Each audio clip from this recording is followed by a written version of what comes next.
Big question here on Morning Kick Around March 19th, Wednesday. My name is Robert. He's Jason. A lot has come out, and let's digest it a little bit. Promotion, relegation. The USL club owners voted via supermajority, saying in favor of the promotion relegation system coming into the USL system of leagues. There's an article that's written. We just had Simon Evans on in the previous segment. And so I think let's take a breath and kind of break down what is reported and what's kind of insinuated here. Well, let's start with the fact that USL has now put out their own statement on this on their website on uslsoccer.com. Headline: United Soccer League adopts promotion and relegation system, ushering in a new era for American soccer. Not being shy with the headlines, are they, over there? Subhead: League owners approve historic move to align with global standards and elevate competition nationwide. That positioning, align with global standards, is interesting to me. I mean, I get it. You're playing to a traditionalist mindset. You're playing to a romanticism that comes from the idea of promotion and relegation as it happens in well-established and historic leagues like England and Spain and Italy, such and such and such, all those places, right? Now, again, I will reiterate something we just said with Simon Evans. This is not an open system, okay? And I said it, and it's here in the chat. Osmiman saying, use open carefully. A lot of Europeans would say it's still a closed league if you have to buy in. It is a closed league system that will institute promotion and relegation within it if they get this off the ground. Does that make sense, Robert? Are we all aligned on what this actually is? Yes, as long as we go into this knowing that USL is a company, Major League Soccer is a company.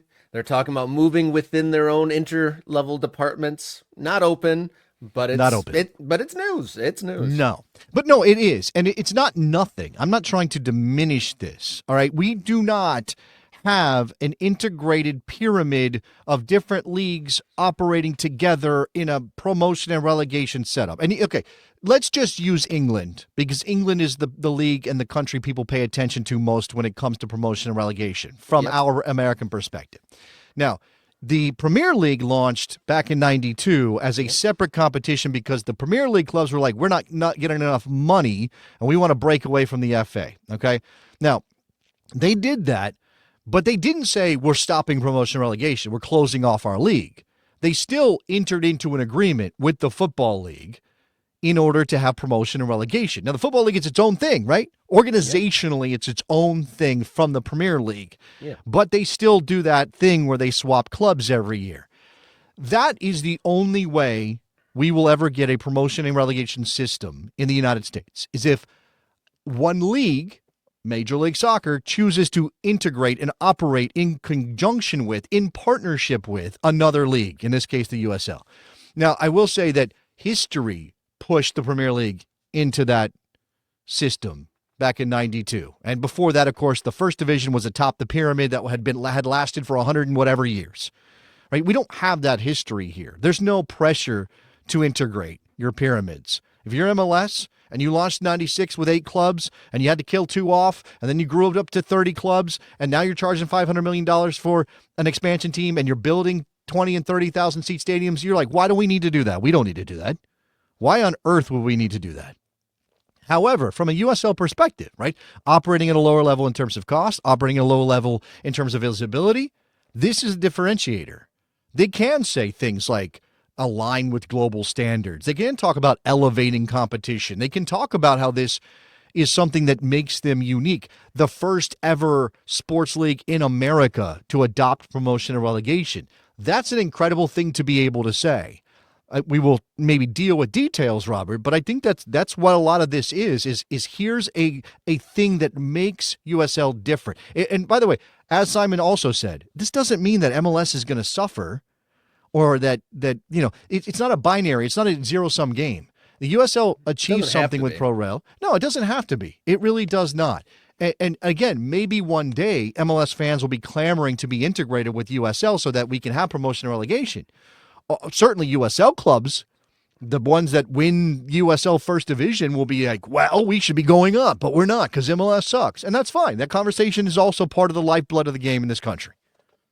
That's very true. Part of what I thought was interesting between Paul Tenoria's article last night, which was like the breaking news article of that the USL made this vote, was that um, it was a super majority, so around at least 2/3 of the owners were on board. Not all, Right. but the most, which is an interesting note. And that the reaction to the Division One news about was that a month or two ago, the reaction from the American soccer public emboldened the owners to push ahead. With that said, that means that maybe they didn't have the pro rel aspect of the Division One plan already, like definitive. But the fact that there was such a positive reaction, it kind of said it was inferred in the piece that kind of gave them the green light to like, hey, let's be aggressive here. Yeah, I mean, there's a couple things. So there's some quotes in Paul Tenorio's piece, which was posted this morning from a couple of owners that I want to get to. Let me go back to the statement just issued by USL this morning, because they do have a kind of a question and answer element to this. What is promotion and relegation? Why is the USL implementing it? By implementing promotion and relegation, the USL is aligning with the global soccer model and reinforcing its commitment to long-term growth, player development, and fan engagement. These are cheap words, by the way. They're just words for now. But I get why you say them. Every match, webpage. Yeah, every match will matter from the first kick to the final. It's very dramatic, right? The phrasing, the framing is very dramatic. Every match will matter from the first kick to the final whistle, making the season-long action even more thrilling for fans, players, and clubs alike. Now, how will it work, right? These are details. And again, nothing is definitely solidified in terms of format. But they do mention it'll be 3 divisions, right? The USL Division 1, which they're launching. Championship and League One teams will earn promotion or face relegation based on their season performance, ensuring a dynamic and competitive landscape where ambition is rewarded. That does not say we're going to have 3 teams promoted from the lower divisions to the next level, or we'll have 3 teams relegated, or we'll have a promotion playoff system, or we'll do, it doesn't have any of those details yet. And that's important. Right, Rob? It's important to know because Devil is in what, Jason? If you the details, if you have one team promoted every year and one team relegated, does that feel big enough? If they do it that way, does it feel big? Because it's technically promotion and relegation. That's a very controlled and measured way to go about it. I wouldn't say that's a bad way to introduce it. Maybe there's like a betting in period when there's less teams and more teams there could have be to a get waivers and all that stuff. Yeah. So or even could be like they institute it and the person who finishes first has like a certain amount of time to get those PLS requirements or something like that. Almost like have a banked promotion. I did see, I think it was in Paul Tenoria's piece that this will be a thing where clubs are going to have to go out and look for new investment if they want to be making a push. Right? And we don't know which clubs will be ambitious, which clubs will be less ambitious. Obviously, you don't want to risk relegation, but I think if you kind of like just thread the needle, you can maybe stay in your division and not have to sweat it too much. Who's going to really want to push and spend? Right? We've seen that the negative side of pro rel in some cases is clubs spend themselves into trouble while they chase pro rel.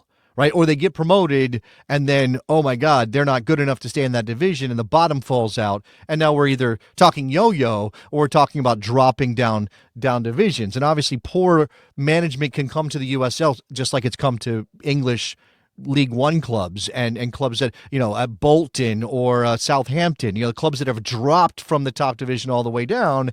And what you're afraid of in a country where there's not baked in cultural and generational support for that club is people stop showing up for a league that depends on game day revenue. And obviously they're going to work on television deals and they need to get all that ancillary income for a league though that hinges on game day revenue largely. If people stop showing up because now you're in League One and 2 years ago you're in the championship or first division, that could be a thing. Well, part of like kind of the contrary, the flip side of that was written in the Tenorio article that with USL being based on game day, that drop off won't be as stark because maybe less people go to the games a percentage, but it's not like overseas where the difference between an EPL television contract money and a championship money for TV is completely different. Right. Well, we are talking. Well, but so you could say, oh, we were making 100 million, just to use round numbers. We were making 100 million in the top division, and now we're only making 30. And oh, look at that, that's a 70% drop, and now we're in trouble. Because in terms of percentage wise, it could still be significant, even if the numbers aren't as large. If our revenue was 200,000 last year and now it's 100,000, that's still a 50% drop that you're dealing with. And I'm not saying that, I'm not trying to be doom and gloom. I'm just saying that these are the realities. Now, I want to acknowledge what's on the screen here. Bob Salvatore, owner of the Charleston Battery, and quoted in Paul Tenoria's piece, he was at a fan event and was asked about ProRel. And when he said he would be for it, there was a cheer that went up among the fan base of the Charleston Battery. And by the way, you can see on their logo, that's an old team by American soccer standards, 1993. One of the longest consistently operating, I believe. Some of us were still listening to Crisscross back then.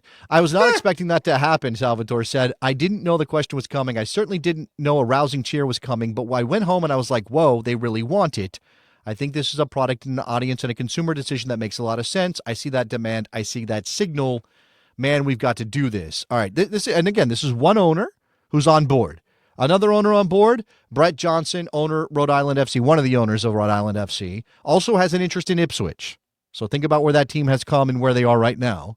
And he says, the journey with Ipswich and seeing what promotion does revitalize a club, by extension, a community. I believe there's nothing like this construct in sport.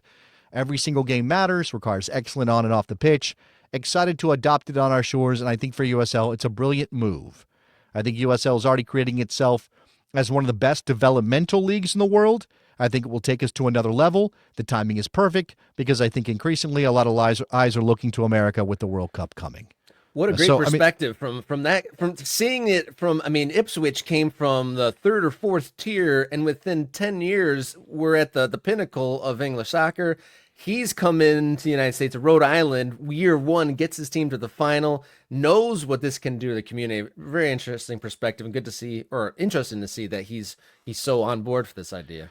And I will say this is absolutely a point people can make, and fairly, that we've not had promotion and relegation. We've not had a league do this. We've not had an organization do this, and we still had clubs die.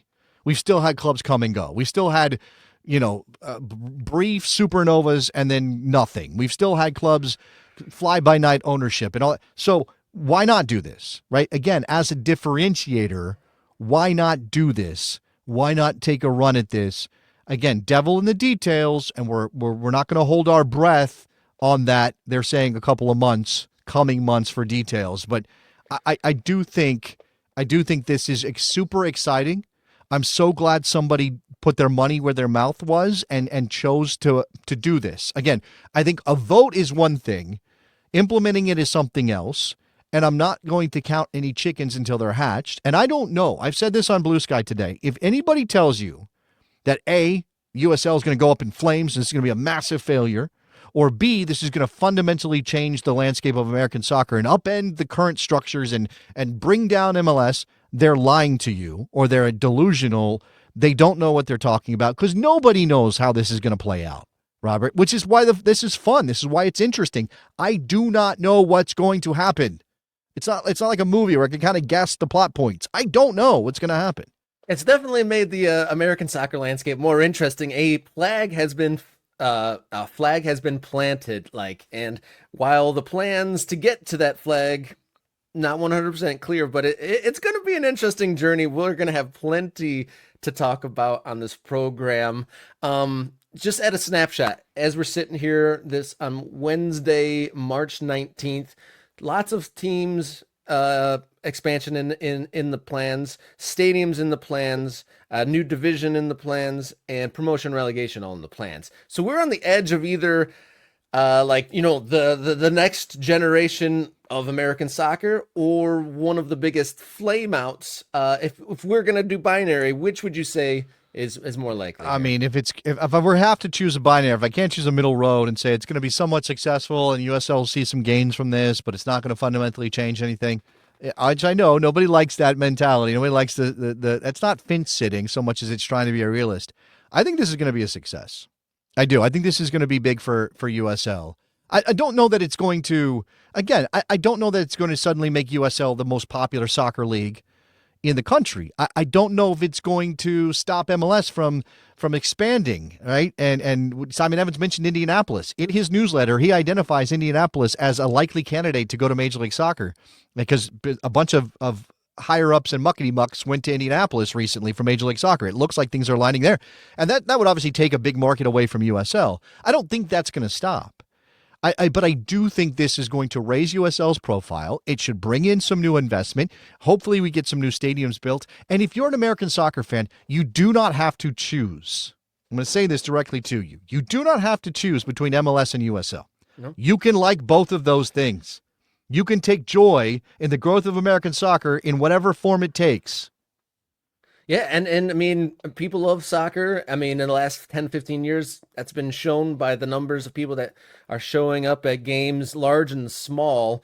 If you are in a city that doesn't have a Major League Soccer team, you can then support them in whatever league they're in. Absolutely. And as Simon said, Boone, North Carolina is not going to get an MLS team, but they can get a team that starts at a lower division in the USL and grows into something much bigger. Now, will they have a 50,000 seat stadium one day and all of that? Probably not. But that's not how this game works, right? And if we have communities that can support teams where 8 to 10,000 people show up on a regular to watch their team play, and the players are not making millions, but they're making tens of thousands or hopefully six figures, then that's incredible. And the more we have that, the more players we have on the field, American and otherwise, the better our quality of the sport gets. And all of us can one day dream that impossible dream of winning a men's World Cup. That's the only way we get there. This is one step towards that, I think.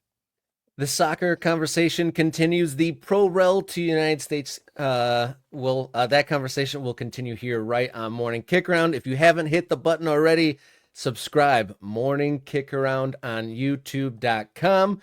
Would love to have you keep with us and continue to expand this program. We are going to follow this stories and all the different splintering stories from it. Follow along on social media at MKickaround on X, Instagram, Blue Sky. Write us a note. We've been getting some good ones. Morning Kickaround at gmail.com. And if you have some funds to help keep this program become more sustainable and possibly even expand, ko-fi.com/morning kickaround. You got something? If you know anybody who has a business, is interested in soccer, who might want to be involved with Morning Kick Around as a partner, as a sponsor, as behind the scenes working with us, let us know. Apparently we have cute dogs on the show. That's a new development. So that's bonus. That's a value added situation there.